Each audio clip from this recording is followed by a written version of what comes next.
OneBlood is preparing for the hurricane to arrive. Hi, I'm Susan Forbes, and we are in biologics right now here at OneBlood. And this is a very busy place right now because this is where all of the donations that are collected out on the Big Red Bus and at our donor centers, they end up here in biologics, and they're going to be processed. And that's what's going on here. These units are coming in. These were donated today, and so they're they've arrived back here at biologics, and they're starting to process them. So they're putting in these little cups. They're going to weigh them, and they're going to end up over here, and you can see down the line what's going on. They end up in these bins here where they get spun down at a very high rate to separate the blood products, and this team here is doing that. They're processing it, and they're separating those blood products into platelets, plasma, and red blood cells, and that's how we say one donation can save up to 3 lives, because that's what they're doing. They're processing those units of blood and separating them out so that those units can go to 3 different patients. So it's around the clock. It's a very busy place.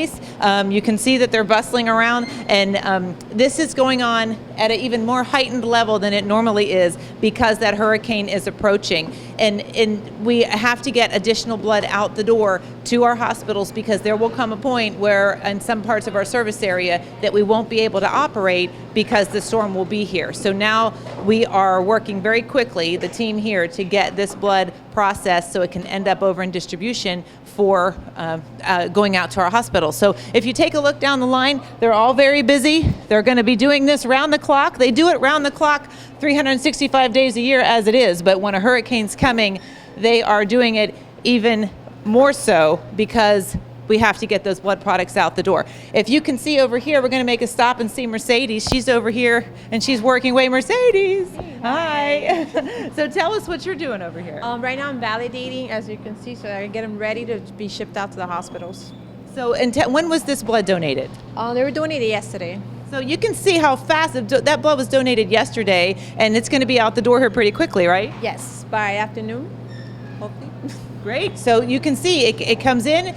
They start to do what needs to be done to it. They process it, and then this is going to head off to labeling here in a little bit, and then it will be able off to distribution and on its way to a hospital. So that's how quick these donations, thank you, are coming in and being processed, tested, and sent out the door. Those were 2 days ago. And if you take a stop over here, I'm going to find Amanda. What are you doing, Amanda? Hi, I'm processing PDs, blood for the babies. Blood for the babies, okay. And now when were these units donated?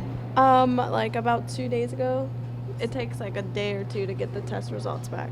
See, and so that's how quick these units of blood are going to go to babies. And so they were donated just 2 days ago, and she's preparing them. They're in the last phase now of what needs to be done with them here in biologics, and this is going to go over to distribution, what, really by tonight? Yes, by like 6 o'clock.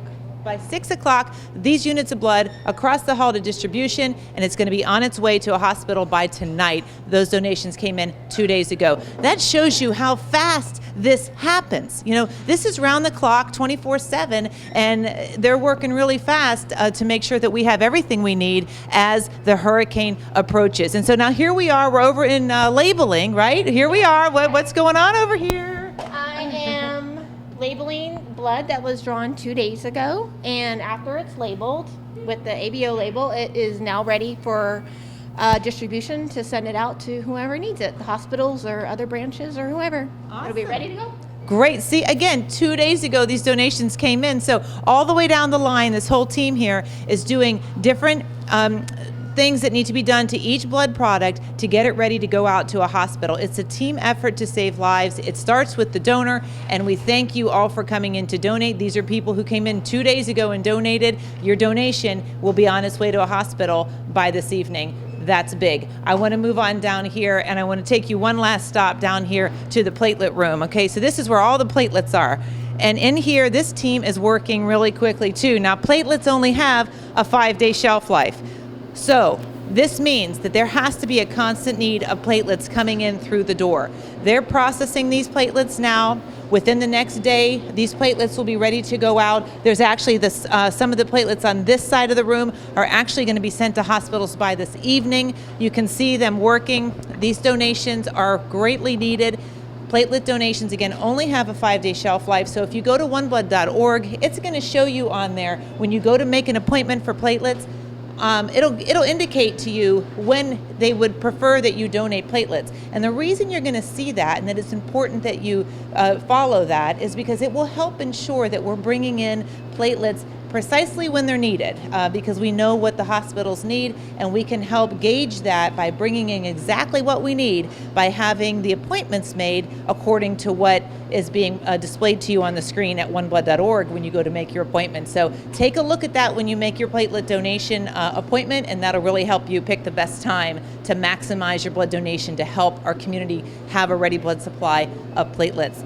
So this is a busy place over here in Biologics. We have other Biologics hubs like this throughout our service area. This is the one in Orlando, but wherever you may be hearing me from, we encourage you to make blood donation part of your hurricane preparedness and hop on a Big Red bus or visit a donor center here before that storm arrives. Having a ready blood supply before the storm is crucial, so that our hospital partners can have what they need before that storm shows up. We're going to take you across the hall now so that you can see what's going on over in distribution, because that's where the blood and the platelets from this side are going to end up over there, and they're busy over there too getting this out to the hospitals.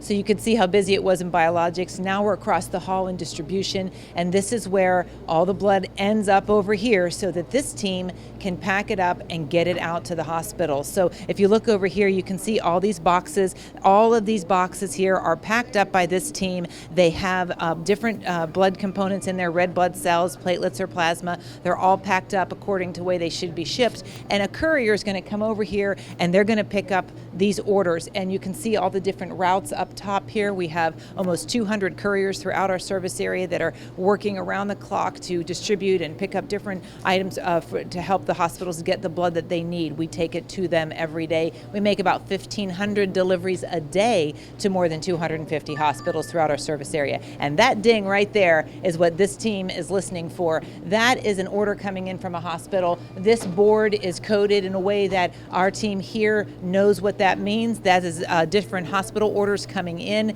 Every time they hear that little ding go off, it's another order coming in from a hospital. That ding is going off more often than most days because that hurricane is approaching, and hospitals want additional blood on hand before that storm arrives, because they know it's going to come a point in some parts of our service area where we won't be able to make distribution, we won't be able to come out and deliver blood for a short period of time while that storm is hitting. We'll be right back out as soon as the storm lifts, but for right now, we've got to get extra out there. So that's why the push is on for people to come in and donate before that storm arrives. We need to sort of bolster up that blood supply so that we have extra on hand now, so we can get it out the door over to the hospitals now, and then have additional there for when that storm lifts, because they'll need additional blood.